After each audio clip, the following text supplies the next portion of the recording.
So I just saw the button go live. We are officially live on Facebook.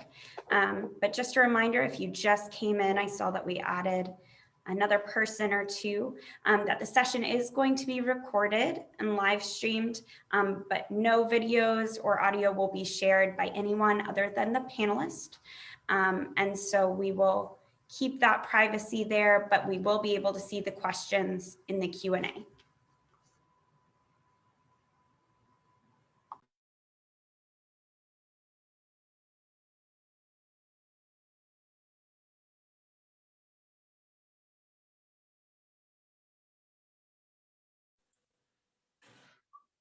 Una vez más, un recordatorio, como dijimos, se estará haciendo la grabación y ahorita estamos transmitiendo en live por la página de Facebook, YWCA Yakima. Acuérdense que sus videos están apagados y es que no podemos mirar sus hermosas caras en esta conversación, pero sí vamos a poder leer sus preguntas en la opción que vamos a dar el recordatorio aquí siguiente, donde pueden presentar sus preguntas por parte de la transmisión.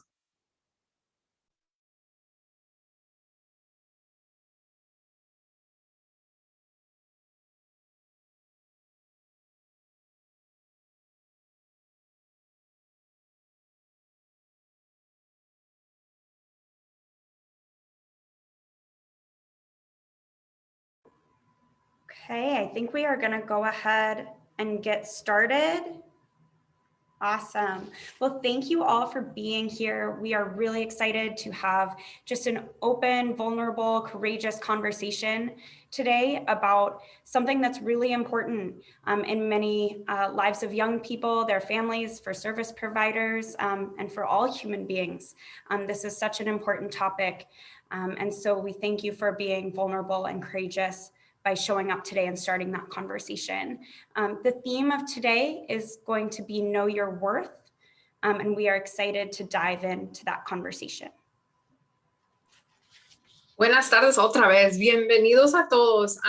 Gracias por tener el valor de compartir esta conversación con nosotros y poder hablar honestamente sobre relaciones saludables, no saludables, tener una conversación más abierta de lo que significa estar en una relación, al igual como saber transmitir la promoción de este movimiento de Teen Dating Violence Awareness. Si es que hay que empezar.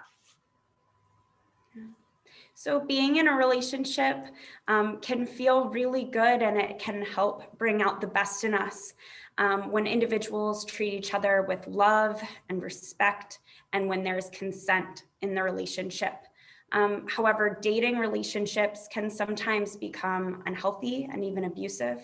And so that is what we're here to talk about today, and to normalize that we know that this happens, and to provide resources and strategies for what to do if you find yourself or someone you know in that situation. Esta tarde estaremos compartiendo esta conversación. Sabemos que las relaciones entre parejas a veces no son tan saludables, pero también hay información que lidia a una relación no saludable. Hoy vamos a presentar esos temas, vamos a presentar algo de estrategias que podemos conversar con nuestros jóvenes, qué podemos hacer como padres o proveedores de aquí. Al igual, hablar un poquito más de esas preguntas que a veces no tenemos el valor de preguntar. So actually, since 2010, every month of February, we have Teen Dating Violence Awareness Month, so TDVAM, where young people and educators and any support person in their lives join together nationwide to have these vulnerable conversations and to raise awareness for an issue that a lot of people face in early adulthood and throughout their teens, and many adults face it or recognize it later in their lives as well. So the focus of this moment is to share advocacy and education with you all that are joining us today. Brevemente, sabemos que este movimiento empezó desde el 2010. Todos los meses de febrero, los jóvenes educadores y los seres queridos se unen en todo el país en un esfuerzo nacional para crear conciencia sobre los problemas de la violencia entre parejas, adolescentes, a través de este movimiento nacional de TDVAM. El tema de este año es Conoce tu valor. Se trata de aprender todo lo que podamos aprender sobre relaciones saludables y formas de autoempoderamiento.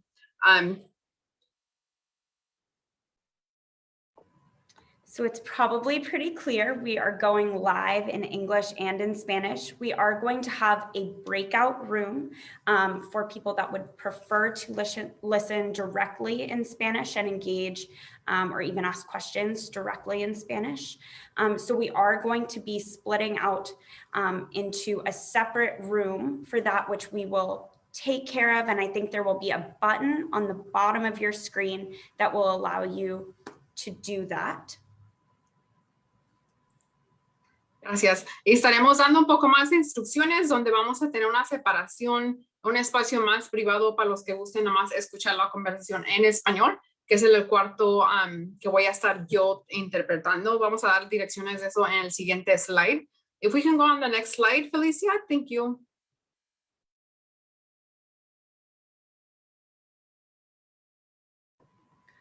Perfect. So we are going to go over some of the ground rules, the basics, setting consent as the primary foundational principle for this panel, for this webinar. And so we're going to have an open and honest conversation that should feel safe and comfortable for everyone involved. Siguiente, vamos a dar las instrucciones de lo que vamos a tener de opción, ya sea de los features de preguntas, las opciones de los botones, y también empezar ya seguro con la conversación aparte de las instrucciones. Can you repeat the last part you say, Anna? Just that we want it to be a safe and comfortable conversation for everyone involved. La meta es que sea una sesión abierta, que sea en confidencia, que sea honesta. Hay que tener esa conversación de carisma, al igual de motivación de sentirse libre de poder hacer una pregunta por parte de esos botones que vamos a tener de opción. The next thing we want to do, because this needs to be a safe conversation, is give a trigger warning, an activation warning. These conversations can be really difficult for those who have experienced or witnessed domestic violence in their relationships or in relationships of people they care about. And so we want this to be a helpful conversation. Please take breaks as you need. Take care of yourself, mind, body, and soul. And we will be here. There can always be follow-up with panelists individually if you have follow-up questions but need to step away. Como siempre, en varias sesiones pedimos que por favor se tomen cuidado a sí mismos, su cuerpo, el sol emocional, su personaje emocionalmente. Esta conversación puede tener algún tipo de sentimiento emocional o sentimiento físico que pueda dar un poco de memorias que a lo mejor no queremos presentar en el momento. Si es que por favor tómense un descanso si ocupan salirse de la sesión o si prefieren mirar la grabación en otro día o después de que se termine la sesión hoy, hay que tomar ese espacio en estos momentos.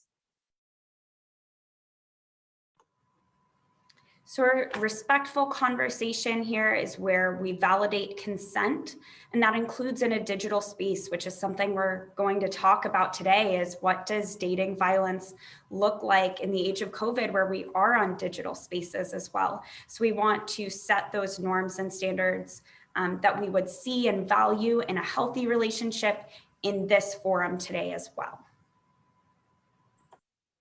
Al igual en este foro o ya sea en este espacio, el consentimiento es realmente importante tanto en nuestras relaciones, al igual que sabemos en nuestro trabajo, por lo que queremos que se aseguremos que todos ustedes sepan que están dando un consentimiento cuando hacen una pregunta o ya sea levantan la mano presionando el botón. Hoy en día el participar en el cuadro de preguntas, hay respuestas a una transmisión en vivo a nuestras personas del panel. Son informantes obligatorios, por lo que tenemos obligación legal en evaluar cualquier abuso infantil, abuso en anciano o de grande edad o alguien que esté en peligro para otros o ellos mismos. All right, and we also just want everyone to be aware that there are national resources and local resources available. If this conversation brings up something for you that you need to talk with somebody about, there are live national advocates waiting to talk with you through One Love, through your local resources, through YWCA crisis lines, through ASPEN crisis lines, Lighthouse crisis lines. And so we are here if you need to talk with someone. You know, even live during this conversation, One Love is a fabulous resource. También queremos dar acuerdo con ustedes que hay información de recursos nacionales, al igual recursos locales donde estarán asesoras presentes para si gustan hablar en privado o si tienen algunas preguntas aparte de esta sesión, de tomar esa opción como otra recomendación, al igual como otro recurso. So if we can have Felicia give us the reminders and we'll continue. Sure, Danny, thank you so much. Hi, everybody, I'm Miss Felicia, and I just want to share with you the basics on how to use the Zoom webinar platform. It's a little bit different than a regular Zoom meeting. So friendly reminder, the event is being recorded. It is currently being streamed live on Facebook. All participants are muted. All participants do not have video. And then also one feature that you might find not normal is that the chat is disabled. And that is really just to keep people safe, to prevent any sort of cyberbullying happening back and forth between participants. But it's really cool to know that you can still ask questions, and this is how. So you can see we don't have a chat, but we do have a Q&A option. So you can type your questions right in there. If you want to send anonymously, make sure you check that one box to send it anonymously, and you only have to check it once. And all of the questions that you type in there will go anonymously. You'll see the questions pop up in the Q&A. And if you see something that you like, for example, if somebody has a question like, should I keep my savings on a different account? And you had that same question, you can click the like button so that we know, oh, this is a really important question. It's got like 5 likes. Let's answer this one first in case we run out of time. Also, you can raise your hand if you have a question, but I do caution in that if you raise your hand, we can unmute you, but that will also show your face on video. And since we're trying to be really safe, let's just use the Q&A and you can type your answer or type your questions in there. Ok, gracias, Miss Felicia. Nos da unas notificaciones que tenemos en la página ahorita presentando, donde tenemos el escrito en español. Acuérdense, tienen la opción para dar preguntas. Desafortunadamente no tenemos la opción de estar en chat, pero en el Facebook Live yo estoy coordinando eso. Si gustan poner algo en el chat o en comentarios, pueden hacerlo eso por el live Facebook. Aparte de eso, estamos pidiendo que si tienen alguna pregunta y la miran ustedes ya en esa opción de preguntas, ya preguntadas, nomás hay que darle un like, así como tenemos en el gráfico, para saber nosotros cómo moderamos cuáles preguntas van a ir primero o ya sea cuáles otras preguntas podemos guardar para nuestros panelistas. Gracias. Next slide, please.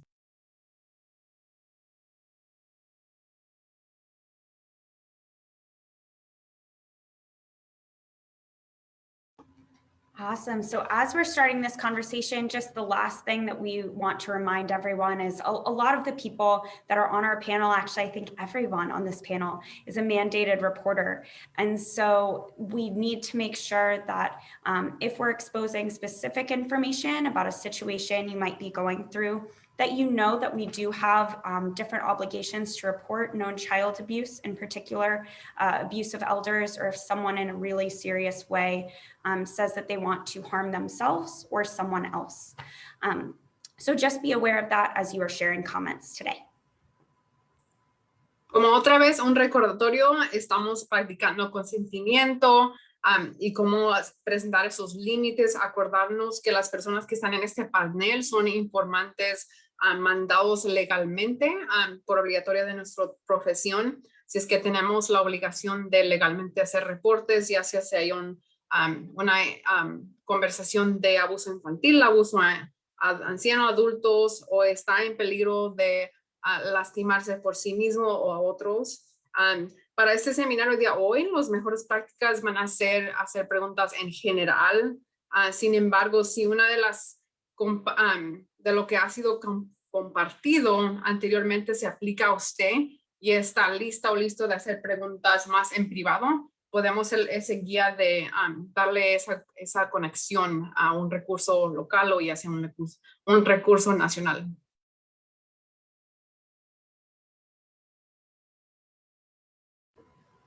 Okay, so I think that we are ready to introduce our panelists. So if we could get the next slide, Felicia. Perfect. So the people that are going to be joining us today we have YWCA advocate Danny, we have myself from ASPEN, we do have Michelle, who is from Juvenile Justice, and then we have 2 advocates from Lighthouse, as well as Felicia, who is from, I am blanking. Felicia, tell me where you're from. Upstream USA. Upstream USA with an exclamation point, if I'm remembering the logo. Thank you. Beautiful. So we have a bunch of wonderful panelists joining us today. So we have some of those resources up on the page as well. The Love is Respect is a great place, even during this conversation, if you need to reach out to someone actively, maybe message as well. So please access these resources. Feel free to take screenshots or take a photo so you have those with you. Those are some really good community and national resources. Como me he presentado en esta pantalla, tenemos los recursos locales de crisis y al igual que serían los panelistas que tenemos del Centro Juvenil de Yakima County. Tenemos asesoras de apoyo para víctimas de Sunnyside, Washington, que sería Lighthouse, al igual panelista de YWCA Yakima, y Miss Ana, que es una asesora también de víctimas de ASPEN Victim Advocacy aquí en Yakima. Al igual va a mirar la presentación de recursos nacionales, que sería la línea de violencia doméstica nacionalmente, cómo conectarse con el 211 y el Love is Respect, que es una línea más para jóvenes nacional. Next slide, please.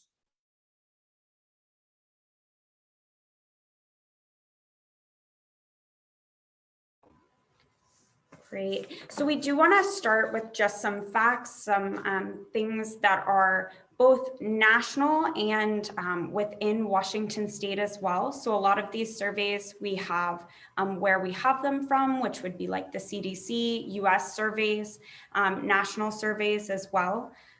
Certain statistics will change whether you're talking about local Washington state statistics, global statistics, those can look a little bit different, but we felt like these gave us a really good starting point. And these can be pretty intense statistics to think about when we're looking at 1 in 5 high school female students. And so just know that there are a lot of people that have experienced this, some that you may know, it could be you, and maybe other people that aren't ready to talk about it that you know in your life as well.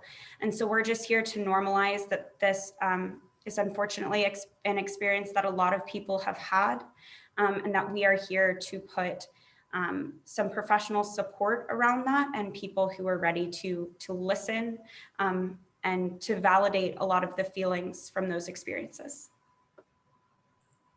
Así como abrimos esta página, queremos normalizar esas conversaciones, crear un poco de informativo sobre las estadísticas que son más o menos nacionales, al igual que presentaciones de estudios de los Estados Unidos, basado en los números como 1 de cada 5 estudiantes femeninas de secundaria y 1 de cada 10 estudiantes varones con fecha han sufrido algún tipo de violencia doméstica en los últimos 12 meses, o 1 de 3 jóvenes nacionales va a llegar a experimentar o pasar por una situación no tan saludable en sus relaciones, al igual como cada 1 de 5 mujeres y cada 1 de cada 7 hombres experimentó por primera vez algún tipo de violencia de pareja entre los 11 y los 17 años.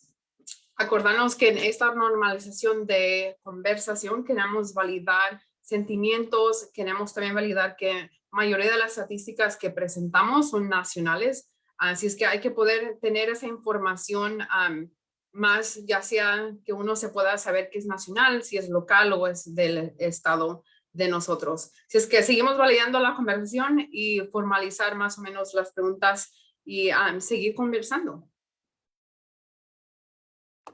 Okay, and I think we're ready for the next slide. Great. So I think this is where we are going to go ahead and separate into our groups and start throwing some questions to the panel, so we can start having those come in on the Q&A. So we'll go ahead and take a moment to separate out now and make sure people find the appropriate spaces for whatever language feels most comfortable for you. Okay. Felicia, ¿me podías regresar la página otra vez, por favor?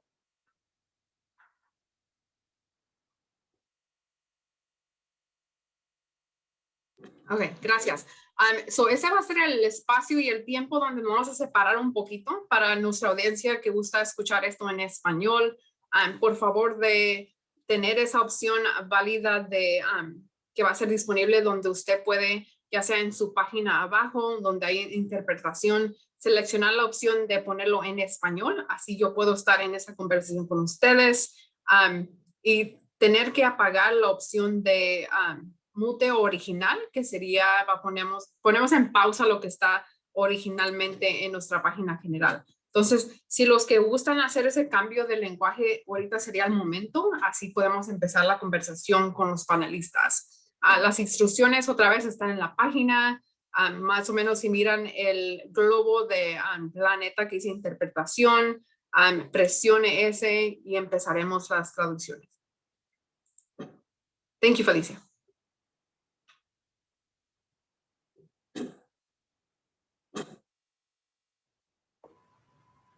Okay, are we all ready in our rooms?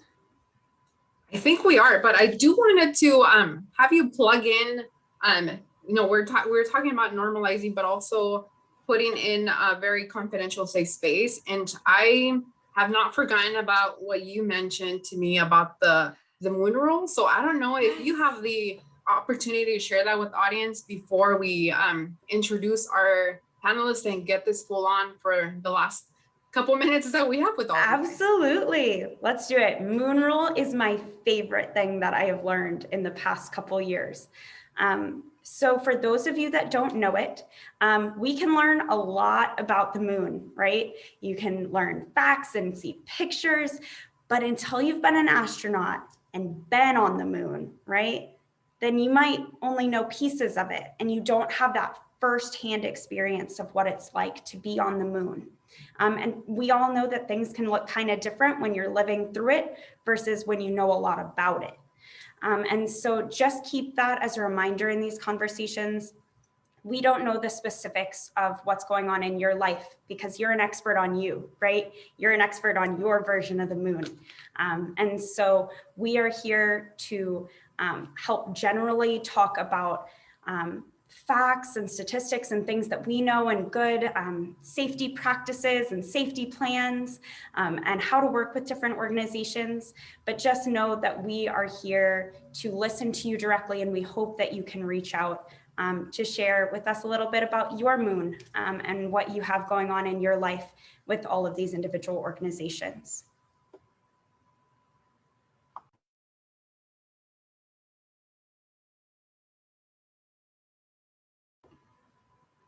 Okay, so with that, oh, you're muted, Danny. Okay, good to keep going? Perfect. So with that, I will allow the panel to go ahead and turn on their videos if they're comfortable with that. And we'll have everyone give a quick wave so you know who you're looking for.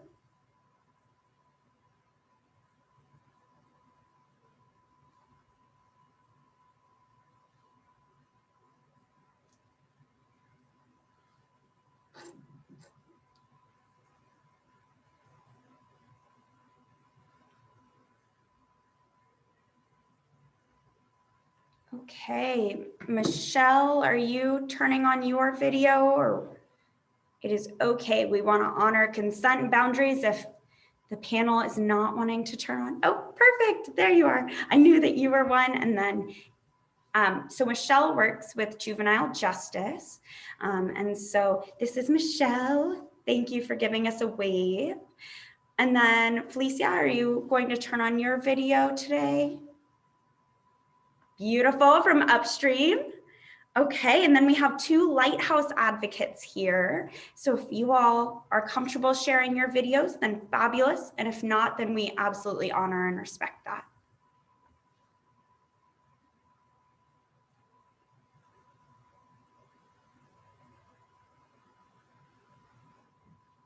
Okay. So we will give them a minute, but I will go ahead and give our first question to the panel. So I know Felicia and Michelle are on and ready. So the theme is know your worth, right? And so I am curious what knowing your worth means to you as an individual, and also maybe in your career and in the work that you do with young people that have experienced different things.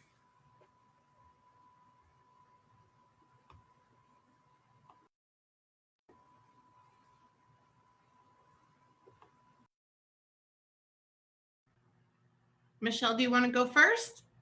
Do you want me to go first? Okay, no problem. Would you mind reframing that question, Anna?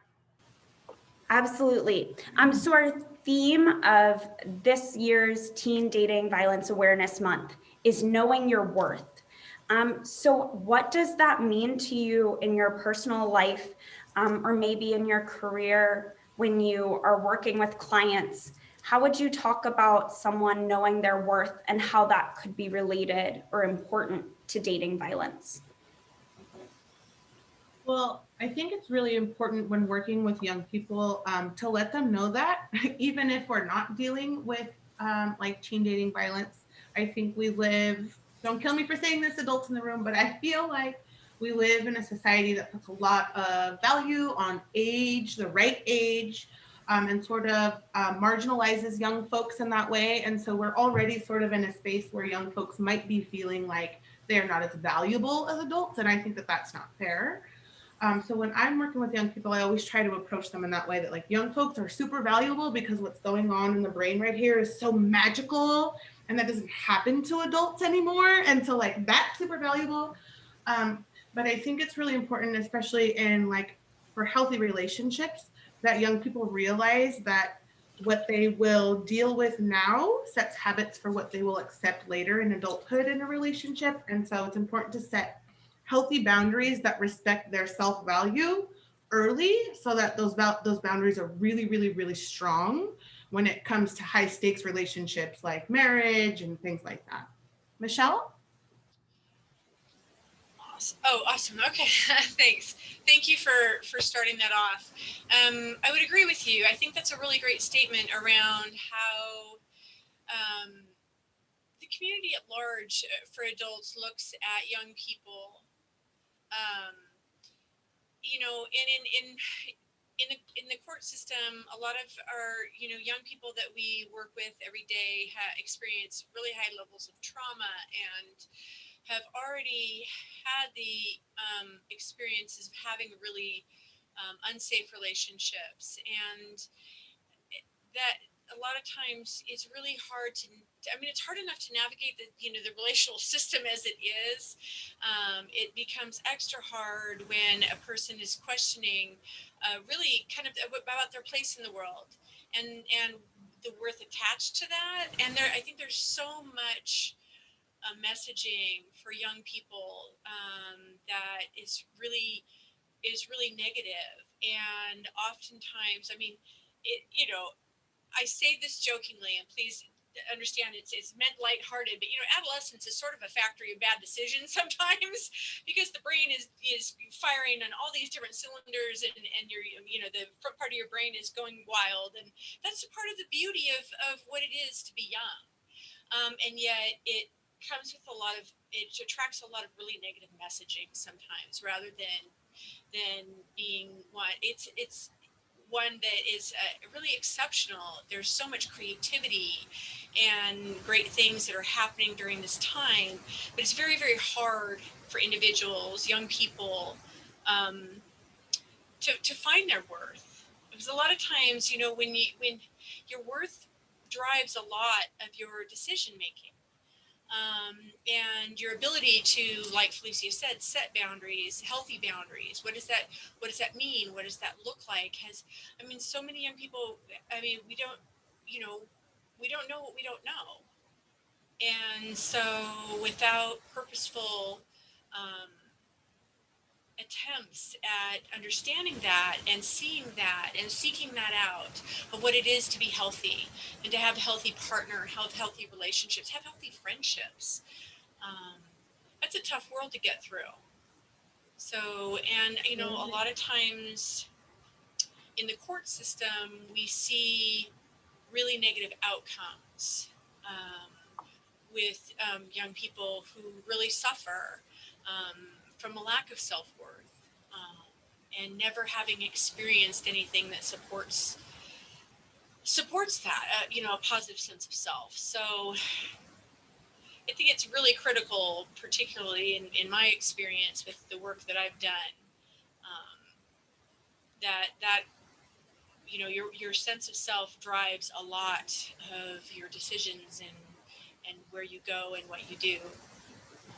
And especially adolescence, it's this wild and wonderful time where there's so much creative energy, and it's hard for us old folks sometimes to take in. You know, it's this generation, it's a brave new world, and I feel it's really it's an honor to be able to work with young people during this time, because it's just, there's some really great things happening, and they're often young people aren't recognized for that. I think I went all over the place with that answer. But love it. No, it's important. It's a big question. And I think, yeah, knowing your worth, because we have worth and value in so many different ways. And I think it's also important to highlight that different groups of people are told different stories.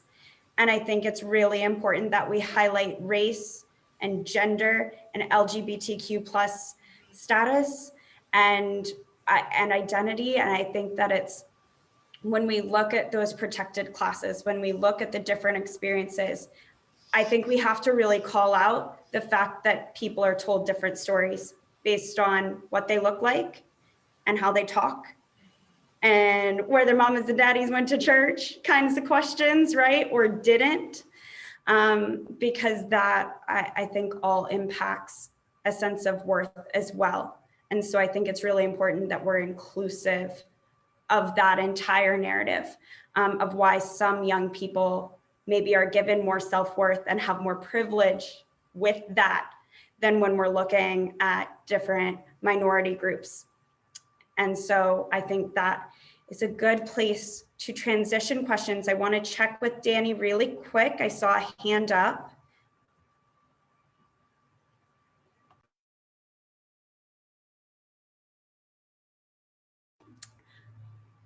You're in the Spanish group. I just realized I can't hear you unless you switch back. I can hear you down the hall. Howdy, neighbor.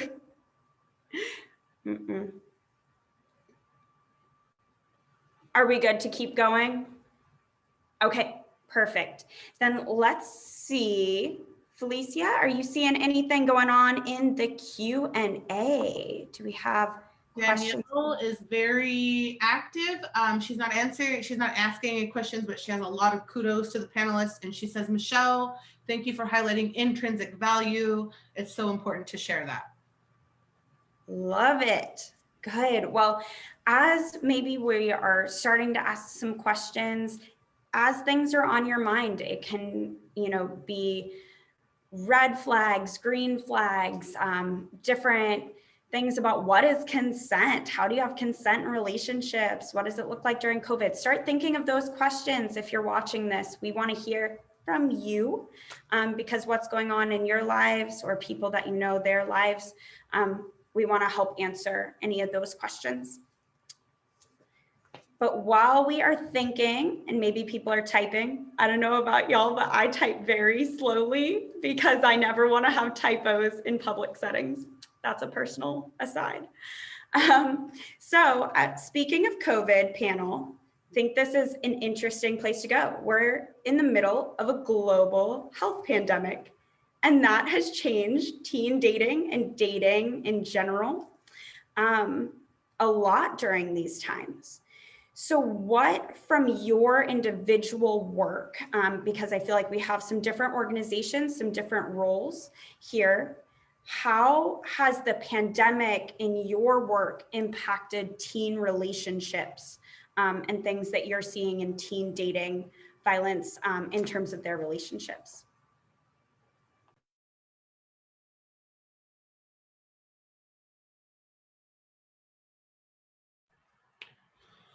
Well, that's a great question. I mean, what I can say for now is that I work for Upstream USA, which really works with lots of doctors' offices to provide like patient-centered quality reproductive health care.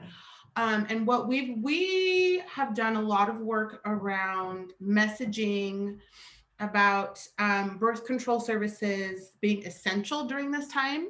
What we know, and I hope I'm not stealing anybody's thunder by saying this, but what we know is that during the pandemic, increases in domestic violence have happened. And so we're trying to send the message to everybody, especially even some teens, that birth control is still available from your doctor and that it's really important. And we're trying our best to teach doctors and doctors' offices on how to serve adolescents specifically and how to have that conversation with them so that they might feel safe to say, I need like a hidden method of birth control because I'm in an unhealthy relationship or an unsafe relationship. And so we're just trying really to make sure that folks know that like that's a service that they can get. It's reproductive health care and it is essential.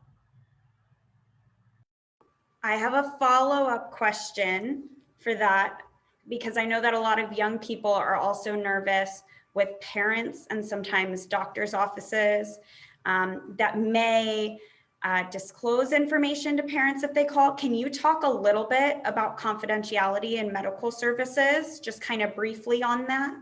Yeah, absolutely.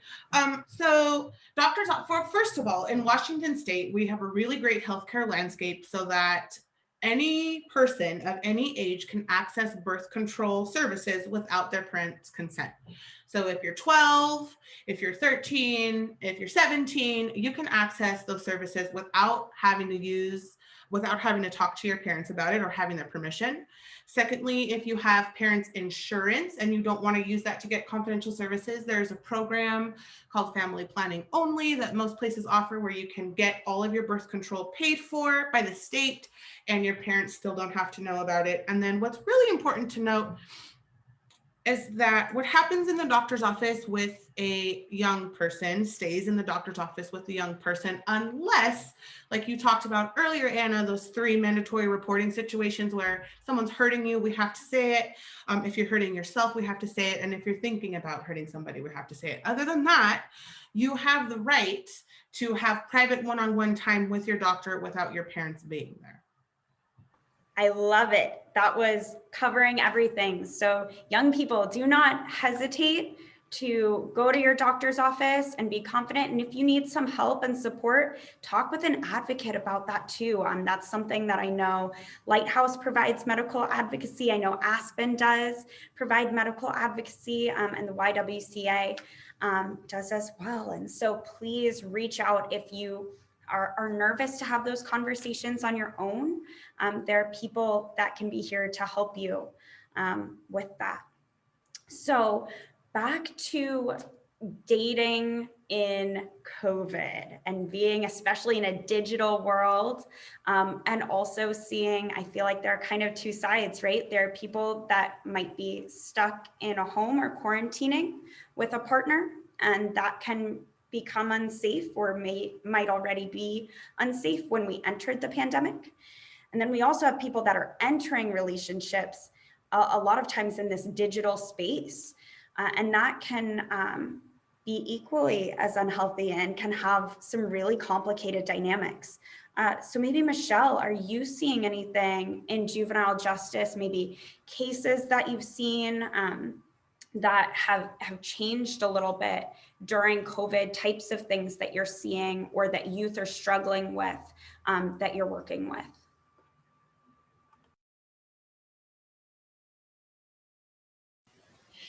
Yeah, so, you know, I mean, the pandemic is just hard.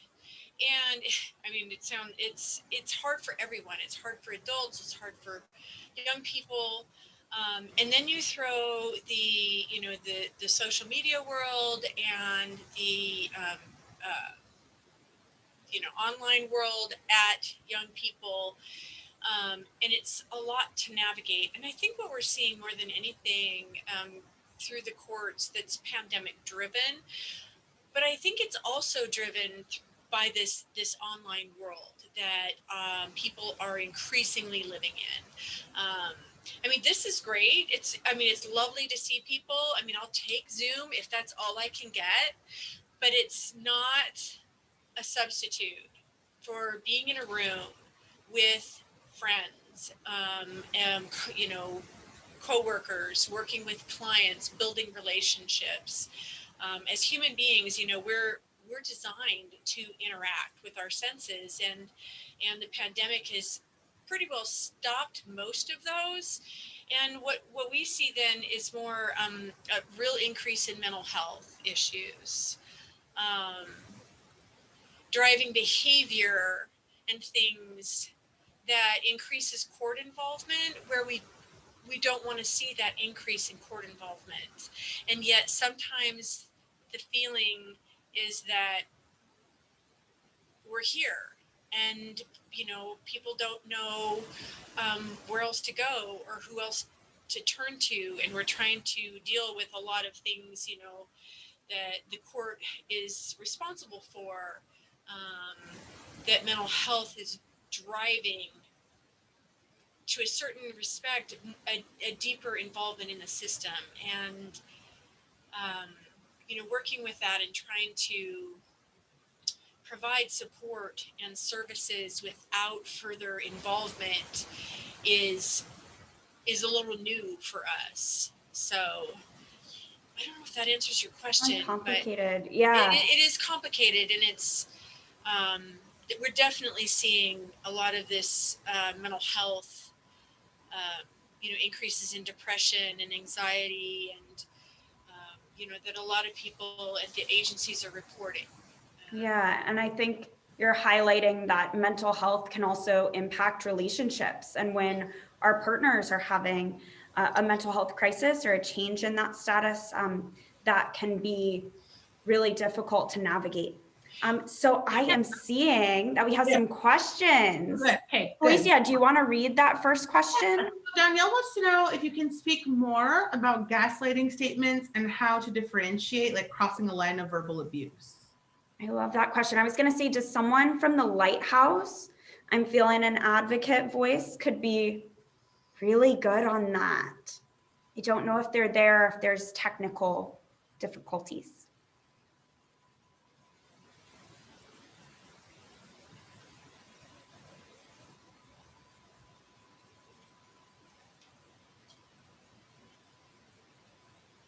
Well, I am seeing if they will respond, and we'll try to get the Lighthouse voices on here too. Can you hear me? Oh yes, now we can hear you. Yes. Okay. Go ahead. So the question was, can you speak more about gaslighting statements and how to differentiate crossing a line into verbal abuse? Okay. So I feel like it even goes back to knowing your worth, back to that same thing. Because if you think about knowing your worth, that also kind of goes into, your boundaries and your valuing what your values are. So then you're able to know what's okay and what's not okay, and how you feel respected, because at the end of the day, I mean, you should be in a relationship where, you feel respected and you feel happy and safe and healthy within that relationship. So, I mean, really, if it comes down to them, any put downs or anything like that, where they're making you feel worse, or in a relationship, there's definitely negative points, and you can always have bad points in it. But when it comes down to that's basically taking over the relationship, where most of it, or like most of the relationship is negative, or, is making you unhappy, or, whether those are comments, those are verbal, whatever it is, comments that are being said, it can be anything that makes you feel bad, whether it's, a comment about something physical, the way you look, or something about, how you're speaking, or what you're saying, or what you're doing, even if you're like engaging in certain activities, like, going out to play a sport or something. And then, when they're trying to be controlling in that way, then it can kind of be negative. And that's when it's more of a red flag in an unhealthy relationship. I don't know if that kind of helps answer. Yeah, I think that was great. And I will just add to that. I think it's knowing your gut too.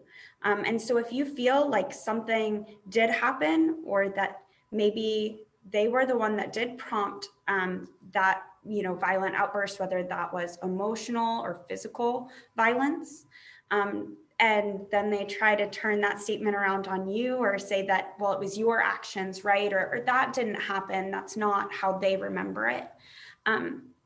Trust your gut. You know what happened. And remember, it is your perspective. But if that is happening consistently, to me, that's where we can, I think the question was about where do we slip into like verbal abuse, and where is that boundary? And I think that boundary is your gut. And when you see that more times than not, they're trying to make you question your version of the reality, or what happened, or what you experienced, then I think that can be a red flag that we're crossing into dangerous territory. So I hope that kind of answered that question. I see a couple more, so maybe we will move to this next one. Felicia, did you want me to read it, or would you like to read it? Go for it, girl. You're on fire. Oh, I don't know about that. It's hot. Okay, so the question was, can you share more about re-traumatization and the best way to get support after self-disclosures? Ooh, that is a really fabulous question. Is there anyone on the panel that is like, ooh, I need to answer that, I have strong feelings, or I can talk a little bit about it?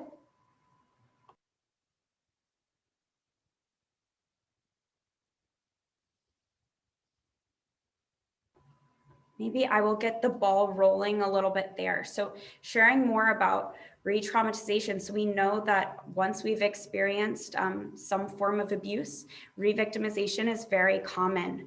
And unfortunately, that can raise our risk factors of other types of abuse, right? So once it's even emotional abuse or something, and we talked about the impact that has on our self-worth, it could lead to other forms of violence or abuse.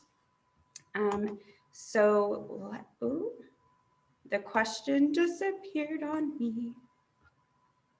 What was the second part of that question? Do people remember? The second part of the question was the best way to get support after self-disclosure. Oh, beautiful. Thank you. So I would say the best way to get support, coming to a meeting like this is a great place to start. Calling your local advocacy organization. I really love going to community advocacy programs because they are going to understand different dynamics that could be happening in your high school or in your community. And we know that Yakima, Lower Valley, those can be smaller, tight-knit communities. And so I think that it's sometimes helpful to go there Flip side of that is sometimes a lot of people feel more comfortable going to people that may not know them, know a last name, even though we do have very, very strict confidentiality standards that match the Violence Against Women's Act standards, at least as an advocate. And so, yeah, I would say reaching out, talking to people in your support system. If we're not quite ready to talk with an advocate, you can always talk to someone in your life. Might even just start with journaling too, and some self-care. It's okay to kind of in our stages of change to have to navigate through that a little bit. We might not be ready to pick up the phone on, day one, right? And so if we're talking about a disclosure, I would say it just depends on who that initial disclosure was to. Their obligations to report would change how quickly things happen. But let's have a lot of self-care and get some support people in your life, whether that is you engaging in the support system you have, or engaging an advocacy organization, or mental health, like Michelle had talked about earlier. Any of those agencies and organizations that could provide additional support. And I will just weigh in really quickly too. I mean, you can never underestimate for young people the power of a positive and safe connection to someone. And sometimes, you just never know who that's going to be. But, I don't know, even being brave and just in connecting with someone, having one person in your life that is safe for you, to go to. And at your pace, helping either going to an advocacy group or, someone that feels like maybe you can trust, whoever's in your life that you have connection with, which also brings you back to the pandemic's impact. Whereas we may have had, young people have had more connection in the past because they're in school, is a huge connecting place. And that's not happening now. And so, trying to find out where those connections would be. Which is a fabulous place to go to our next question. Everybody in the group, this is a good flow. So the next question is during COVID, are there still in-person supports or safe places to go? Yes, thankfully in Yakima County, yes. So I can say that ASPEN Victim Advocacy Services is still providing in-person general, medical, and legal advocacy. So we can absolutely assist you in whichever way is most convenient, safest, and provides you with the best support, whether that is in person, virtual. We could do something over the phone or at different locations if offices are hard to get to. So we are absolutely here. I know Rod's house is not on this panel, but they have youth cold weather shelters if we're needing that. They are still providing some mental health support and case advocacy support. And then I can let the Lighthouse talk about their services. I know that the YWCA is still providing support. I'll look at Danny's face to make sure I'm not lying. But I do know that they are still working with clients, still have shelters open, and I believe are still working on the hotline as well. And then Lighthouse advocates, do you want to share if you are providing in-person services or what y'all are doing in COVID to meet the needs of your community? Hi, what we are doing, providing during this COVID pandemic, we are providing our services to people who call our crisis line, or when we're in the office during the day. We do answer calls, we do see clients, we do provide the legal advocacy part going through Zoom. We are there as well if someone is needing a safe place to go. Anyone they would like to speak with, if they're working with an individual advocate, we will find a way to connect them with that advocate so they can feel, because you building the relationship with your advocate is very important for them, and they just wanted to speak with them at all times. So, and that's okay, so we always make sure that they're available to speak with that advocate. If they're needing shelter, depending on the circumstances as well that they would need, we would accommodate them, and whether it be in our shelters that we have, or if they need a hotel stay, we can also provide them with that as well. Some of the services that we are still providing are from the medical advocacy, the legal advocacy, the crisis intervention, also immigration services as well, if they're needing numbers or agencies that they need to get a hold of. We are also providing the services to the parents and the students. We have had a lot of students calling us regarding, them being wanting to go back to school, and when is this all going to be over with, and wanting to continue with the support groups. They do have an option of doing it on Zoom as a group, or if once they go back to school, we're going to be able to do that in person as well. So I'm not sure if that's That's awesome. I think so. Our services overlap quite a bit, just so people know the different areas. So Lighthouse is going to be down in Lower Valley. And so they are going to handle things kind of below the Union Gap line, is kind of the way I understand it. And then for sexual assault and crime victims advocacy, that in Yakima County, that is going to be ASPEN. And then there's also in Kittitas County, ASPEN as well. And then domestic violence related cases.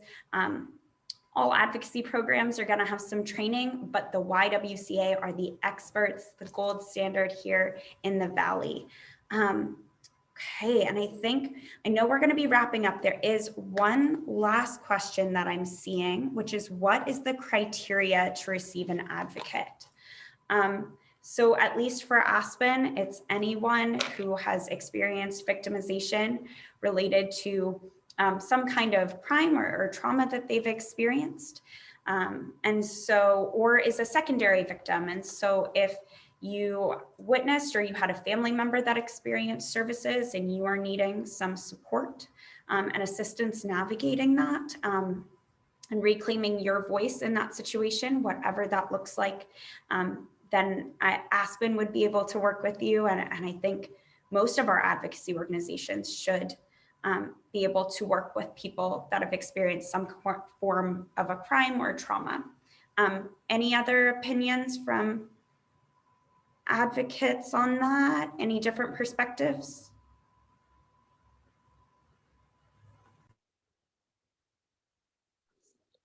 No, that's kind of the same. So with us, I mean, anyone who's been through domestic violence, sexual assault, like you said, secondary victims as well.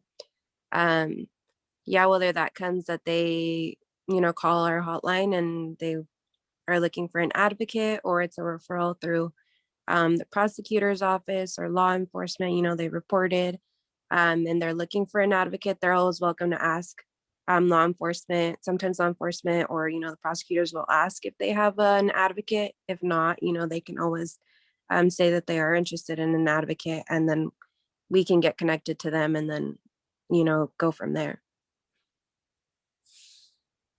Love it. Okay, so we might have time for, I think this goes till 6:45. Danny, maybe give me a thumbs up. Okay, good. I wanted to make sure we still had a little time. So feel free to drop maybe a couple more questions in the box. The individual who witnesses the event. I just want to make sure that I understand that last question. So absolutely, if we witnessed some kind of a trauma, that can be really traumatic for that individual. And so we see that especially with crime victims, a lot of homicide cases, we would provide resources to the family, as well as even in a sexual assault, a lot of times parents need some support if their young people have been harmed, if their kiddos have been harmed. And so even if they have not directly witnessed the event, sometimes it can be helpful to provide some counseling, some resources, some support for family members, for close friends. That being said, anyone who is over 12 is going to be our primary client. And so it would take your consent if you are over the age of 12 for us to be able to talk with anyone in your life. So even if your parents or other people, partners maybe, want to get support resources, we would need your consent and permission to provide those services. So just know that you would be our primary client, and anyone else that we serve, we would need your permission to do so.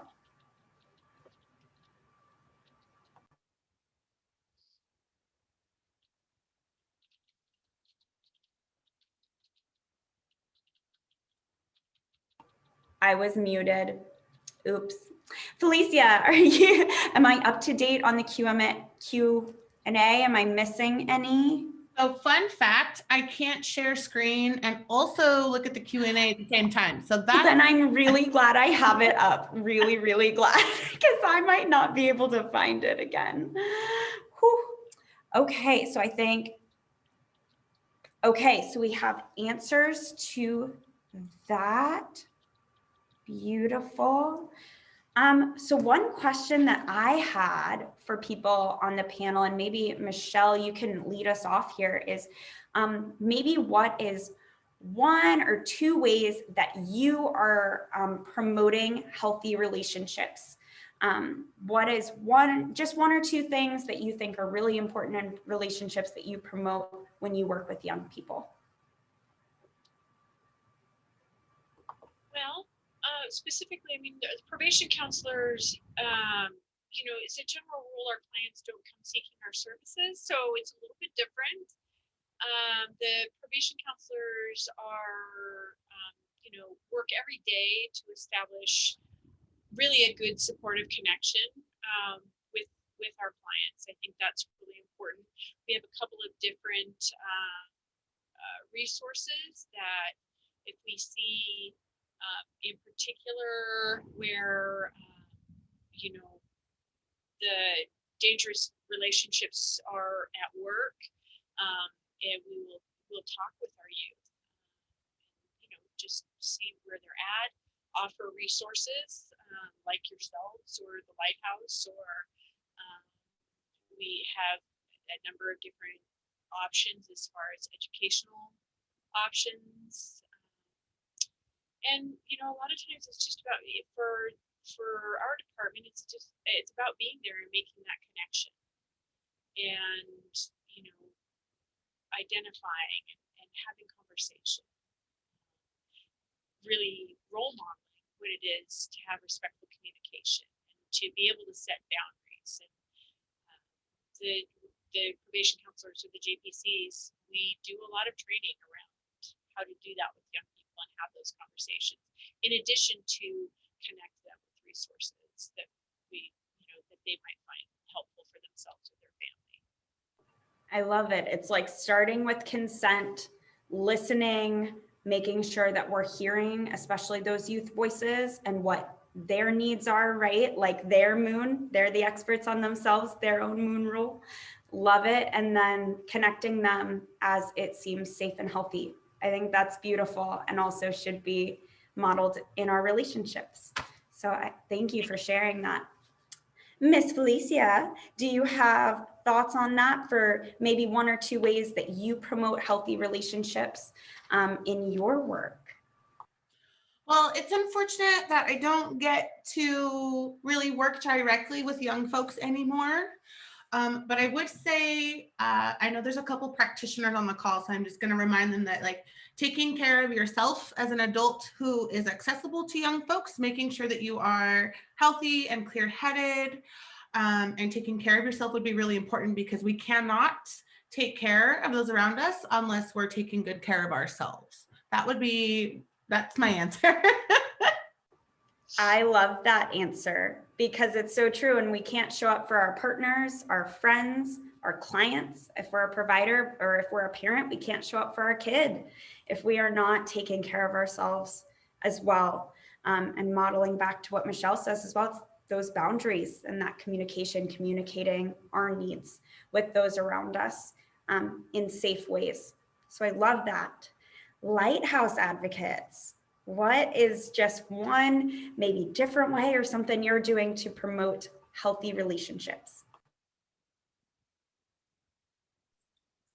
So I know pre-COVID, when we were able to go to school, that was definitely something we did. We would do presentations at the schools and talk about things like healthy relationships and red flags and boundaries.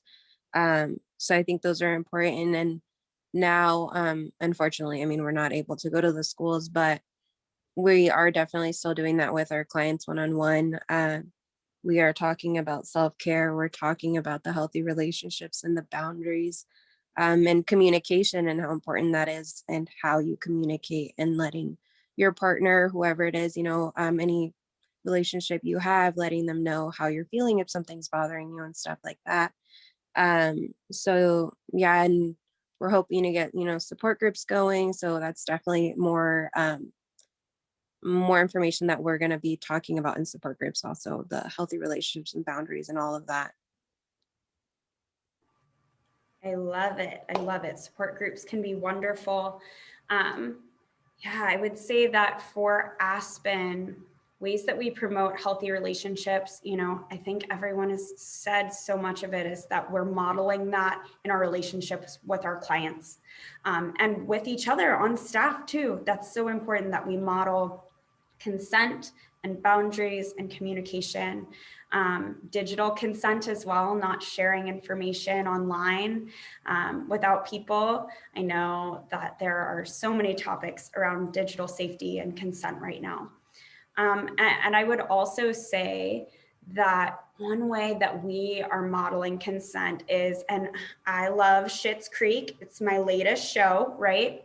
And David, a character in the show who I adore, says like a fabulous thing. I think it's the first episode that's like, I'm into the wine, not the bottle. Okay, so I'm into what it tastes like. I'm into how it feels. How does it feel in my body? I'm not into the labels and what it has to look like. It doesn't have to look like any specific thing. So I think we've taken that on staff away from the alcohol, and we talk about, does it feel good in your body? What feels good to you? Does it feel healthy for you? And don't worry about what does that label mean to your relationship? What label does that mean? Is that going to be a report? Is that going to be, it can be really overwhelming when we start to shift those things. So I think we start with, what does this feel like in our bodies? How does this make us feel? And then what are the best ways to put support resources around that? So I think there it is 6:44. So we're going to be wrapping up here.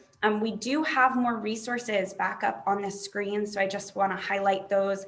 Love is Respect National Dating Abuse Hotline helps all ages, National Domestic Violence Hotlines, the Trevor Project, National Youth Crisis Hotlines, Teen Link, as well as we've talked, and I think earlier we had up our local crisis resources for Aspen, the Lighthouse, YWCA. So please reach out. I think Michelle said that as well. It's find that one person, that one organization, and know that it's a start, it's a journey, it's a process. You don't have to do it all in one day, but you're not alone. And what you're going through, there are a lot of people that have come before you in that, and we are here to support you no matter what your life might look like right now. So I think we are joining back. Danny, can you? I cannot hear you. I feel like I'm really good at lip reading though. I can. It says you're unmuted, Danny. I don't know. What if I made you the host of this one? I'm putting that to you. Okay, it says that you're now the host, so maybe try now. No.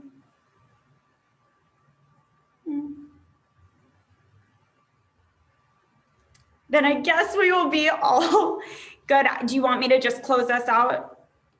Okay, so just reminded, this was live streamed on Facebook. It is going to be recorded. So if you want to go back and access any information, any of the things that we talked about previously, you will be able to do that. You'll be able to share this conversation. We are going to be back with a new panel next week.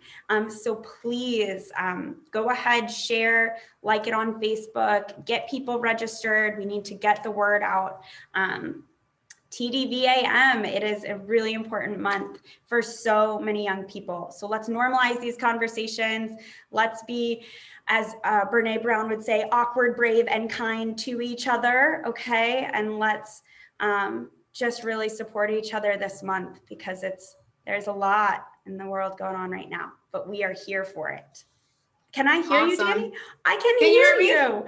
Yay. You can, yay. So if you want to close us out, I will let you have the last word. Yeah, so I was just going to have the last word in Spanish since I changed off the screen. Otra vez vamos a darnos recordatorios para cerrar esta sesión de hoy. Gracias por compartir y gracias por tener ese valor y sentirse un poco más empoderado con esas conversaciones. Disculpen a todos que no tuvimos completamente esa interpretación, porque sí teníamos la comunicación un poco rápida, pero la conversación no para aquí. Seguimos esas conversaciones abiertas, honestas y públicas, donde podemos tener esa relación con nuestros jóvenes, con sus padres, nuestros proveedores. El siguiente 24 de febrero a las 5:30, reúnanse otra vez con nosotros aquí en Live Facebook para la siguiente conversación que vamos a tener sobre cómo la salud mental nos afecta a esa relación, a esa dinámica de relaciones no saludables, o cómo es que la salud mental nos afecta a una relación que puede seguir abusiva. So, compartan, síganos y lo vemos aquí en la siguiente conversación. I just shared the last reminder. So, thank you all for being brave, courageous. I definitely love that word, and for being able to normalize it. I want to give a big shout out to all of our panelists that were here present today. Again, we want to make sure that you guys know that we're here to listen, to help. We want to stay connected as best as we can. We want to provide any safety way that we can make any connections with our youth or our parents. Don't feel like you're alone, because you're not alone. We are here for you. So feel free to know that this is normal. If we have any questions or doubts, reach out to us. You know how to connect with us. We can pull up the page again once more for connections. Otherwise, just send us an email. If you can put that last final page, Miss Felicia, shout out to Miss Felicia for working on the tech. And you rock. Yes, and I tried my best on interpretation. So hopefully next session, we will have a complete pro doing that. So this was a good opening for me as far as that goes. And thank you for those that shared questions. Love the questions, very interactive. So yeah, just the last part on there. If you guys want to give us any questions, comments, next slide for me, please. There you go. You have our emails on there. So send us questions, comments, anything that we can add in for topics. We are open. So yeah, that's my closing. Do you want to add anything else, Anna, or anybody in our panel before we close off? I love it. Thank you all for being here. I think we covered everything. So thank you to our panelists and to the people that joined us. Yeah, we appreciate everybody sharing this space with us. This was great. Thank you for having us. Thank you. Right.